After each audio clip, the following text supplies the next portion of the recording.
ज़रा एक बार सोच के देखिए, अगर आपका किया हुआ कर्म के हिसाब से कोई आपका फल ले जाए तो आपको कैसे लगेगा। आज की घटना में सेम कुछ ऐसे होता है कि एक व्यक्ति अपने ही दिल के करीब रखने वाले एक ऐसे इंसान को इस तरह अपना स्वरूप कुछ न्यौछावर कर देता है कि जिसकी वजह से वह इंसान अपनी ज़िंदगी में ऐसा मोड़ ले लेता है कि वह एक दिन खुद चला जाता है दुनिया छोड़ के।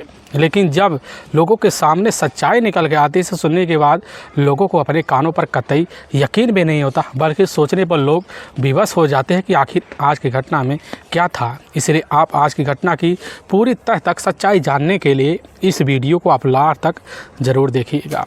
नमस्कार दोस्तों, मैं प्रदीप कुमार आपको इस टेढ़ी बात चैनल पे मैं स्वागत करता हूं। दोस्तों आज की यह जो सच्ची घटना है, यह घटना सुनाने से पहले मैं आपसे एक छोटा सा रिक्वेस्ट करना चाहता हूं, क्योंकि आप अगर इस चैनल पर नए आए हुए हैं, पहली बार आए हुए हैं, तो एक बार जाकर आप अपने प्यारे हाथों से आप इस चैनल को सब्सक्राइब ज़रूर कर लीजिएगा, ताकि आपकी वजह से आज यह वीडियो काफ़ी लोगों तक पहुंचाया जा सके। और इसके लिए हम आपके तहे दिल से शुक्रगुजार रहेंगे। दोस्तों आज की यह जो सच्ची घटना है, यह घटना है ठीक बिहार प्रदेश और उसी का पटना राजधानी भी पड़ता है और ठीक उसी का रेलवे लाइन पड़ता है जिसका कोतवाली भी लगता है। मैं बात कर रहा हूँ ठीक 20 अक्टूबर साल 2023 का सुबह का 10 बजे का आसपास टाइम होता है। तो रेलवे स्टेशन जो कोतवाली लगता है उसी रोड पर एक मीनाक्षी नाम का ढाबा पड़ता है, होटल पड़ता है। मैं बात कर रहा हूँ उसी होटल का। जैसे 10:30 बजे का आसपास टाइम होता है, उस होटल के मैनेजर होते हैं विकास कुमार। तभी उन्हीं के पास एक संजय कुमार के नाम का एक फ़ोन आता है, जो मुसाफिर होता है, कमरा नंबर 305 में ही ठहरा होता है। तभी विकास के पास फ़ोन करता है, कहने लग जाता है कि इस समय हम आपके कमरे से ही चेकआउट करना चाहते हैं, क्योंकि हमारा टाइम ख़त्म हो गया है। आप जल्दी से आ जाइए ताकि आपकी सहमति से हम इस कमरे से चेकआउट कर सकें। यह बात है जैसे ही इधर विकास मैनेजर सुनते, कहने लग जाते कि ठीक है, तुम थोड़ा देर और ठहरो, इंतज़ार करो, अभी हम 2 मिनट के अंदर किसी व्यक्ति को आपके पास भेजते हैं। यह बात जैसे ही संजय कुमार सुनता, फ़ोन काट देता है। लेकिन दूसरी तरफ इधर जैसे ही विकास जो मैनेजर होते हैं उठकर कुर्सी पर खड़े होते हैं, सोचते हैं किसी को बुलाया जाए, लेकिन उनका जो मन होता है उस वक्त बदल सा जाता है। सोच लेते हैं क्यों ना चला जाए, हम उस कमरे का मुआयना कर लें, और निकलते हैं। लिफ्ट का सहारा लेते हैं और दूसरे फ्लोर पे जाते हैं और लिफ्ट से बाहर निकलते हैं। जस्ट सामने ही कमरा नंबर 305 होता है। 2 पैर आगे बढ़ाते हैं, आगे चलते चले जाते हैं। लेकिन उनके दाहिने साइड में ही कमरा नंबर 303 भी होता है। लेकिन उनकी जो नज़र होती है विकास की, वह जाकर कमरा नंबर 303 के सामने गेट पर पड़ती है। देखते हैं दरवाज़ा तो अर्ध खुला है। आखिर दरवाज़ा खोल के कौन चला गया बिना बताए, क्योंकि उनको पता होता है कमरा नंबर 303 में ही कल के टाइम जो था 2 व्यक्ति इसमें शामिल हुए थे। आखिर वह जा कहाँ सकते हैं। लेकिन और करीब जाते हैं तो बड़ा सुनसान उस कमरे से लगने लगता है और जिज्ञासा उनके मन में जाग जाती है। तो विकास जो होते हैं अपने पैर बड़े तेज़ी से बढ़ाते हैं और कमरे के अंदर दन से दाखिल हो जाते हैं। देखते हैं कि एक जो होता है बेड होता है, उसी बेड पर जो होता है एक महिला की डेड बॉडी पड़ी होती है और साइड में पुलिस वर्दी भी होता है। पूरे कमरे में लाल सिंदूर बिछा हुआ होता है और बेड पूरा खून से लथपथ होता है। लेकिन जब विकास उसी समय उस महिला को अलग हुए जो वर्दी होता है देखते हैं, नेम प्लेट होता है जिस पे शोभा कुमारी लिखा होता है। समझ जाते हैं मामला काफ़ी गंभीर है। उसी समय अपने जितने भी करीब वेटर होते हैं सबको इकट्ठा कर देते हैं और उसी मैसेज होता है कुछ लोगों से राय मशवरा लेते हैं और तुरंत विकास मैनेजर अपने नज़दीकी पुलिस थाने जो कोतवाली लगता है उसी में फ़ोन कर देते हैं। अब वहाँ के इंस्पेक्टर होते हैं कौशलेंद्र सिंह, खबर पाते हैं तो अपनी टीम को उसी समय बड़े अधिकारी तक सूचना भिजवा देते हैं और जीप से लेते हैं। कुछ मिनट का सफ़र तय करके मीनाक्षी होटल में पहुंचते हैं और जब पहुंचते हैं तो उसी फ्लोर पे चढ़ जाते हैं और कमरा नंबर 303 के सामने जाते हैं और अंदर दाखिल होते हैं। देखते कि सही जो पर्स है पूरी तरह से खून से लथपथ होता है और पूरी तरह से सिंदूर से भी लाल होता है और साइड में एक महिला का वर्दी पड़ा होता है। वह भी वर्दी को बड़े ध्यान से देखते हैं कि वर्दी पर जो नेम प्लेट होता है वह तो शोभा नाम का होता है। पुलिस की टीम समझ जाती कि या तो हमारे ही कैटेगरी के हैं, इसीलिए पुलिस की टीम एक्शन में आती है और घटनास्थल का वही निरीक्षण करना शुरू कर देती है, अपने हिसाब से जांच पड़ताल करती है। तो वहाँ के जो मैनेजर होते हैं विकास से जब पूछा जाता, बस यही बात निकल के आ जाता है कि ठीक 19 अक्टूबर साल 2023 का जब शाम का टाइम होता है, उसी वक्त गजेंद्र सिंह यादव नाम का एक व्यक्ति आता है, हमारे पास कमरा लेने की बात करता है। और वहाँ के जो मैनेजर होते हैं विकास उस व्यक्ति को एक चाबी देते हैं कमरा नंबर 303 का, और एक फ़ाइल होता है, उसी फाइल में साथ में अपना नाम और साथ में अपनी पत्नी शोभा सिंह यादव का नाम दर्ज करवा देता है और टाइम मांग लेता है। फिर साहब शाम के टाइम में वह अपने कमरे में चला जाता है, लेकिन सुबह के टाइम में यहाँ किसी व्यक्ति की चेकआउट करने के लिए आ रहे होते हैं। तभी उस वक्त हमारी नज़र कमरा नंबर 303 पर पड़ जाती है। थाना प्रभारी और साथ में जो इंस्पेक्टर मतलब होते हैं शैलेंद्र सिंह यादव बड़े ध्यान से बात सुनते हैं, वह समझ जाते हैं कि आखिर मंजर क्या था। और इसी मंजर के तहत उन्हें पता लगता है कि कमरे में रहने वाला शोभा सिंह यादव का जो अपना पति होता है गजेंद्र सिंह यादव तो कहीं कमरे में दिख नहीं रहा है। उनका जो शंका होता है और यकीन में हो चलता है कि बस करो, गजेंद्र सिंह यादव का इसमें पूरी तरह से हाथ है हत्यारा बनने में। इसीलिए पुलिस की टीम घटनास्थल का निरीक्षण करके उसी वक्त गजेंद्र के जितने भी परिवार वाले होते हैं उनको उसी वक्त सूचना भिजवाने की भरपूर कोशिश करता है, लेकिन पुलिस की टीम को कोई भी सबूत नहीं मिल पाता। गजेंद्र के रिश्तेदारों से संपर्क किया जा सके, ना शोभा के परिवार वालों से संपर्क पुलिस कर पाती है। अब बिना टाइम लगाए शोभा सिंह के बॉडी को वहीं पंचनामा भर्ती या उठाकर अपने ही नज़दीकी सरकारी अस्पताल में पोस्टमार्टम के लिए भिजवा दिया जाता है। और पोस्टमार्टम में 3 डॉक्टरों की निगरानी में और साथ में सीसीटीवी कैमरे की निगरानी में उसी वक्त पोस्टमार्टम भी कर दिया जाता है। लेकिन जब रिपोर्ट निकल के सामने आता है उससे यही लगता है कि शरीर में गोलियां जाने की वजह से शोभा सिंह यादव की मौत हो गई है। पुलिस की टीम एक्शन में आती है। एक्शन में आने के बाद बिना टाइम गवाए अज्ञात हत्यारे के विरुद्ध मुकदमा दर्ज करके इस केस के सिलसिले में जांच पड़ताल में लग जाती है। लेकिन तभी पता चलता है गजेंद्र सिंह यादव जो होता है, जिसका मूल निवास होता है ठीक बिहार का ही जहानाबाद एक काको थाना पड़ता है और उसी का ही दमुआ गांव लगता है, वहीं का ही रहने वाला है। तो पुलिस की टीम 2 टीम गठित करती है और एक टीम जो होती है अपनी जिप्सी लेती है और जहानाबाद के लिए निकल जाती है। वहाँ के ही थाना जो लगता है काको से संपर्क करती है। वहाँ के थाना प्रभारी होते हैं देवेंद्र से संपर्क करती हैं। देवेंद्र से संपर्क करने के बाद एक टीम उनको उसी वक्त साथ लेकर और दमुआ गांव की तरफ निकल पड़ती है गजेंद्र सिंह यादव के घर। लेकिन जब पहुंचती है पता लगता है गजेंद्र सिंह यादव तो अपने घर से लगभग 3 दिन से लापता है। वहीं पर बैठे हुए गजेंद्र यादव के अपने पिता होते हैं राम आशीष यादव, वहीं पर होते हैं। तभी पता चलता राम आशीष यादव जो होते हैं एक बीमारी से जूझ रहे हैं, जिनको कैंसर है और उसी बीमारी की वजह से बेड रेस्ट पर पड़े हुए हैं। लेकिन जब राम आशीष यादव से पुलिस की टीम वहीं पूछताछ करती है, पता चलता है राम आशीष के द्वारा ही कि उनका जो अपना बेटा गजेंद्र सिंह यादव ठीक 17 अक्टूबर साल 2023 को हुई उनके बीमारी के लिए दवा लेने के लिए ठीक दिल्ली के निकल गया। लेकिन उनसे बोलकर यही बात कहकर चला गया होता है कि 3 दिन बाद वापिस ज़रूर आ जाएंगे। यह बात सुनने के बाद पुलिस उनसे तुरंत ही पूछ बैठती है कि आखिर तुम्हारी बहू शोभा सिंह है कहाँ। कहने लग जाते कि हमारी बहू तो वह पटना में ट्रेनिंग के लिए गई हुई है, हमें यही बात पता है। लेकिन पुलिस की टीम जैसे कह देती तुम्हारी बहू का तुम्हारे बेटे गजेंद्र सिंह यादव के हाथों से हत्या हो चुका है, तुरंत इस तरह से रह जाते हैं, ना कुछ सोच पाते हैं ना कुछ समझ पाते हैं। पुलिस की टीम यही कहकर वहाँ वापस लौटने के लिए प्रोग्राम बना लेती है कि जब भी तुम्हारा बेटा तुम्हारे कंटेक्ट में आए इसकी सूचना हमें तुरंत दिया जाए। पुलिस की टीम खाली हाथ तो लौट आती है।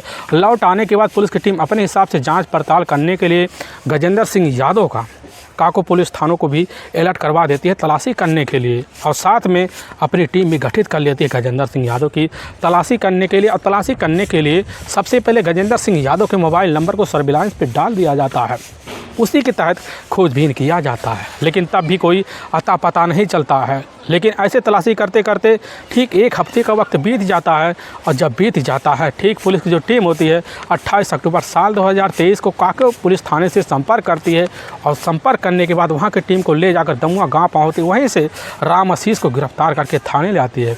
लेकिन जब गिरफ्तारी की बात इधर खुद जाकर गजेंद्र सिंह यादव को पता चलता है तो सन से रह जाता है, और सन से रह जाने की वजह से वजह होता है तुरंत 30 अक्टूबर साल 2023 को जहानाबाद न्यायालय आता है और अपने आप को आत्मसमर्पण कर देता है। लेकिन इसकी जो खबर होता है या खबर जाकर जैसे ही कोतवाली थाना को लगता है। तो वहाँ के जो थाना प्रभारी होते हैं कौशलेंद्र सिंह यादव एक्शन में आते हैं। एक्शन में आने के बाद गजेंद्र सिंह यादव को जाकर उसी समय न्यायालय से हिरासत में लेते हैं और 2 दिन रिमांड पे रखते हैं। लेकिन जब पूछताछ किया जाता है गजेंद्र सिंह यादव से तो पुलिस के सामने जो सच्चाई आता है, इसे सुनने के बाद पुलिस को तो अपने कानों पर कतई यकीन भी नहीं होता है। असल में बिहार प्रदेश का जाना माना जो शहर पड़ता है जहानाबाद, उसी का काको थाना पड़ता है और उसी का दमुआ गांव लगता है। उसी गांव के रहने वाले राम आशीष होते, जिनके टोटल 2 बेटे ही होते हैं। जो सबसे बड़ा बेटा होता है गजेंद्र सिंह यादव, जो पढ़ने में काफ़ी निपुण होता है और चंचल भी होता है, स्वभाव की अच्छा होता है। लेकिन एक बात गजेंद्र यादव की ये होती है कि अगर गजेंद्र यादव के सामने कोई भी व्यक्ति खड़ा हो जाता तो उससे बातों में टिक नहीं पाता। उसकी बात करने की जो चाल और स्वभाव होते हैं बड़े ही तौर तरीके के होते हैं।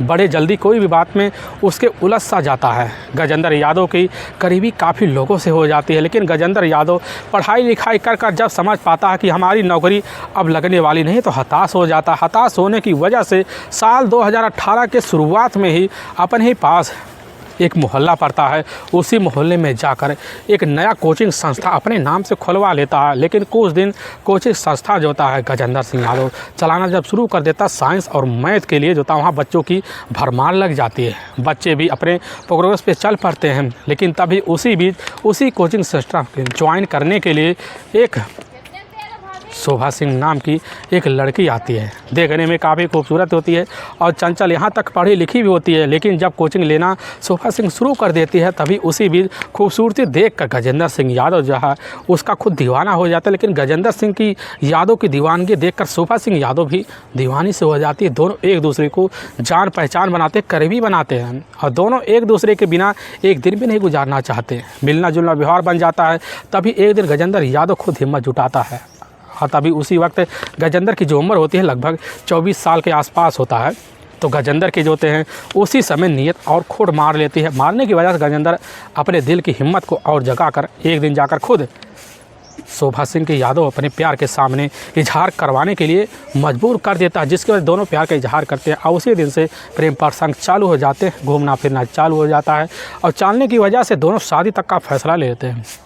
फैसले लेने की वजह से इसकी जानकारी खुद जाकर इधर जो होता है गजेंद्र सिंह यादव अपने पिता राम आशीष को देता है। राम आशीष खबर पाते हैं, बिना किसी भेदभाव के दोनों को शादी के लिए सहमति दे देते। लेकिन दोनों के सामने एक शर्त रखते हैं कि बेटा अगर तुम शादी कर रहे हो, शादी करने के बाद बहू को लेकर हमारे गांव में मत रहना, बहू को लेकर कहीं शहर में ठिकाना बना लेना।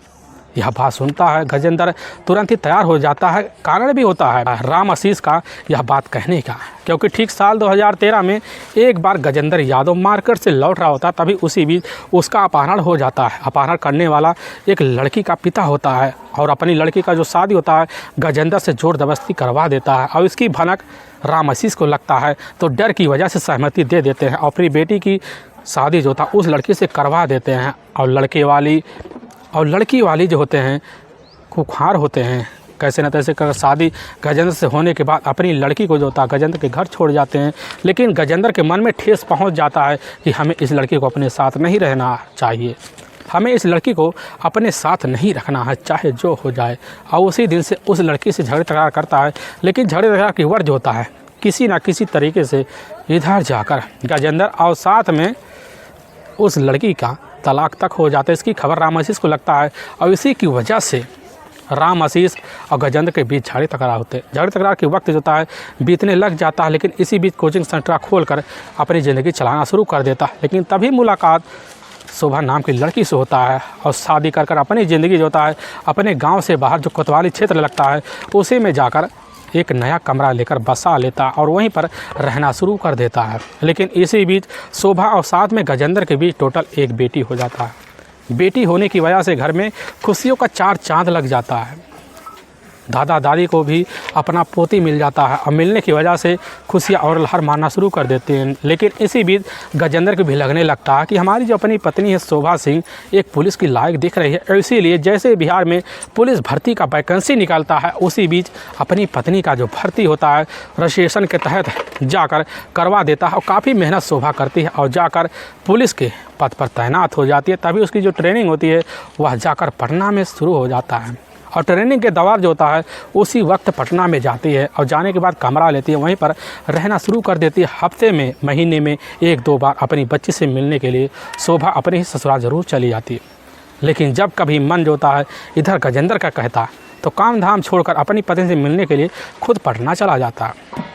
अब यह सिलसिला बेहतर तरीके से चलने लग जाता है और ट्रेनिंग 4 चांद लग जाता है। गजेंद्र की भी सोच जो होती है बड़े मंसूबों के हिसाब से चल पड़ती है। उसकी भी जो ख्वाहिश होते हैं, जो सपने होते हैं, पूरी तरह से पूरे होते दिखाई देते हैं कि चलो अपने घर में आज तक सरकारी नौकरी नहीं आई, लेकिन आज हमारी पत्नी की वजह से हमारी सरकारी नौकरी हमारे घर में आ ही जाएगी। और इसके लिए गजेंद्र उसी दिन से जो होता है अपनी पत्नी की ट्रेनिंग के लिए अपने घर के लगभग 3 बीघा खेती दांव पे लगा देता और बेच बाच कर अपनी पत्नी की ट्रेनिंग पे लगा देता और साथ में कुछ पुश्तैनी गहने होते उसको भी बेच बाच कर लगा देता। उसको भी यकीन हो जाता कि हमारी पत्नी हमारी ज़िंदगी आगे चलकर संवारेगी। मेहनत करते देखकर गजेंद्र की जो खुशियाँ होती 4 चांद लग जाती है। वक्त निकलने लग जाता, लेकिन तभी घटना से मात्र 1 साल पहले जो होता है शोभा सिंह की यादव जो मुलाकात जो होता है वह जाकर धीरज नाम के एक व्यक्ति से हो जाता है, जिसकी उम्र शोभा से मात्र 2 साल और बड़ा ही होता है। जो मौके पर धीरज एसएसबी की तैयारी कर रहा होता है, लेकिन जब मुलाकात शोभा का धीरज से होता है दोनों एक दूसरे की चाहना शुरू कर देते हैं और बातें यहाँ तक कि घूमना फिरना चालू कर देते हैं। लेकिन इसी बीच शोभा के जो चाल चलन होते हैं वो बदलाव होना शुरू हो जाते हैं। इधर गजेंद्र को भी शंका होने लगता कि आखिर हमारी पत्नी जो होती है आखिर घर में आने जाने में क्यों कोताही बरत रही है, क्योंकि कोई भी ऐसी माँ नहीं है जो अपने बच्चों के लिए जोड़ ना रखे, लेकिन बेजोड़ या कैसे रख सकती है। और मन में काफ़ी सारे शंकाएँ लिए जो होता है गजेंद्र अपनी ज़िंदगी अपने घर में जीना शुरू कर देता है। लेकिन तभी 1 जुलाई साल 2023 का ही महीना होता है। उसी महीने में बिना बताए गजेंद्र जो था पटना के लिए निकल जाता है। लेकिन जैसे ही अपनी पत्नी के क्वार्टर के करीब पहुंचता, जो मार्केट होता है उसी मार्केट में इधर शोभा सिंह यादव को एक लड़के के साथ देख लेता। वह लड़का कोई और नहीं होता, वह लड़का खुद जो होता धीरज होता है। लेकिन जब देख लेता है गजेंद्र समझ नहीं पाता यह लड़का ना तो हमारा रिश्तेदार है, ना अपना दोस्त है, ना कोई करीबी है, आखिर यह है कौन। और ये सब सच्चाई जानने के लिए वह लग भी जाता है, उसकी सच्चाई सामने निकल के आ भी जाती है। उसको यकीन हो जाता कि हमारी पत्नी का इस लड़के के साथ अफेयर चल रहा है। उसी समय गजेंद्र सिंह यादव को बड़ी तेज धक्का लग जाता है और उसी दिन से अपनी ज़िंदगी अकेला जीना शुरू कर देता। कहीं भी रखता तन्हाई में जीता और अपनी ज़िंदगी को जीकर अपनी ज़िंदगी को ढीला कर लेता है। आखिर मजबूर सा हो जाता है और ऐसे मजबूर होते होते अपनी ज़िंदगी को बेतहास समझते समझते 2 महीने का वक्त निकल जाता है। तभी वह समझ जाता कि हमारी पत्नी अब किसी और की हो चुकी है और अब अपनी पत्नी को किसी और का ना देखकर इस दुनिया में हमें नहीं देखना चाहिए। और उसी समय गजेंद्र सिंह यादव जो होता है एक खतरनाक फैसला लेता। उसी फैसले के तहत अच्छे समय का इंतजार करता है कब मौका मिले कब अपनी पत्नी शोभा सिंह यादव को ठिकाने लगाए जा सके। तभी पूरे भारत में अक्टूबर का जब महीना होता है दशहरा का वक्त भी आ जाता है, माहौल हो जाता। तभी उसी वक्त जो होता है पूजा की जो ट्रेनिंग होती है पटना के कोतवाली में जाकर लग जाती है। और इस बात की जानकारी इधर गजेंद्र सिंह यादव को भी लग जाता है और लगने की वजह से प्लान कामयाब बनाने के लिए ठीक 17 अक्टूबर साल 2023 को ही अपनी एक बच्ची को अपने छोटे भाई को सुपुर्द कर देती है और अपने पिता राम आशीष से बोल देता है कि हम इस समय पिताजी आपकी दवाई लेने के लिए दिल्ली जा रहे हैं। और जहानाबाद से निकल जाता है और दिल्ली के लिए रास्ते पर चल पड़ता। तभी वहाँ पर सोच बदलते हुए दोबारा रास्ता बदलकर पटना की तरफ बढ़ पड़ता है और ठीक 19 अक्टूबर साल 2023 को ही मीनाक्षी होटल में पहुँच जाता है पटना के कोतवाली के रोड पर। और जाने के बाद वहाँ विकास मैनेजर से ही कमरा नंबर 303 की चाबी लेता, उसी कमरे में चला जाता है।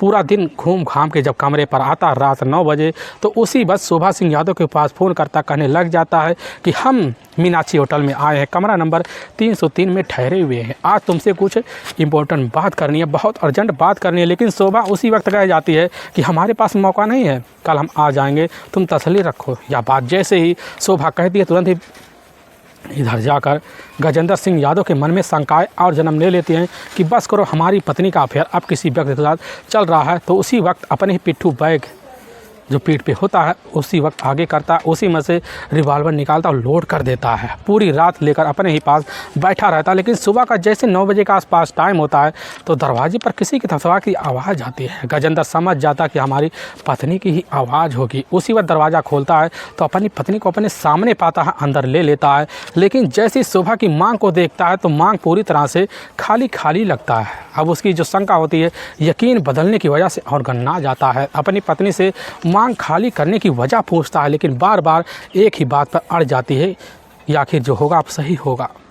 अब इसी बात को लेकर गजेंद्र सिंह यादव और शोभा सिंह यादव के बीच वही झगड़े तकरार होते हैं। लेकिन जब झगड़े तकरार देखता है तो अपनी जेब में पहले से लाया हुआ सिंदूर का एक डिब्बी गजेंद्र सिंह यादव निकालता है। निकालने के बाद शोभा सिंह यादव के माथे में भरने की भरपूर कोशिश करता है, लेकिन शोभा उस डिब्बी को झिड़क देती है, जिसकी वजह से जो सिंदूर होता है पूरे फर्श पे बिखर सा जाता है। अब उसी वक्त गजेंद्र सिंह यादव का जो गुस्सा होता है 7वें आसमान पे चढ़ जाता है और अपने ही पिट्ठू बैग में रखे हुए रिवॉल्वर लोडेड निकालता है। निकालने के बाद एक के बाद एक गोली शोभा सिंह यादव के ऊपर चला देता है। फिर उसके शरीर से उसकी वर्दी अलग करके दूसरी ठाल रख देता है। कर तुरंत ही अपनी बैग लेता है और उसी में रिवॉल्वर दूसरी साइड रखकर एक बैग में रखता है। फिर वहाँ से तुरंत दिल्ली के लिए निकल जाता है। लेकिन वाकई में दोस्तों पुलिस के सामने जब यह सच्चाई निकल के आती है गजेंद्र की तहरीर पर, पुलिस की जो टीम होती है बिना टाइम गंवाए गजेंद्र को ले जाती है, वहाँ के न्यायालय में पेश कर देती है और न्यायालय में गजेंद्र के ऊपर काफ़ी गंभीर धारा में मुकदमा दर्ज करके ले जाकर हमेशा हमेशा के लिए जेल के सलाखों के पीछे डाल देती है। दोस्तों हम इस घटना का सुनाने का उद्देश्य किसी के दिल को ठेस पहुंचाना नहीं है, बल्कि आपको यह बताना कि आप जहां भी रहें आप सावधान और सतर्क जरूर रहें। दोस्तों फिर मिलेंगे एक नए वीडियो के साथ, तब तक के लिए जय हिंद और जय भारत।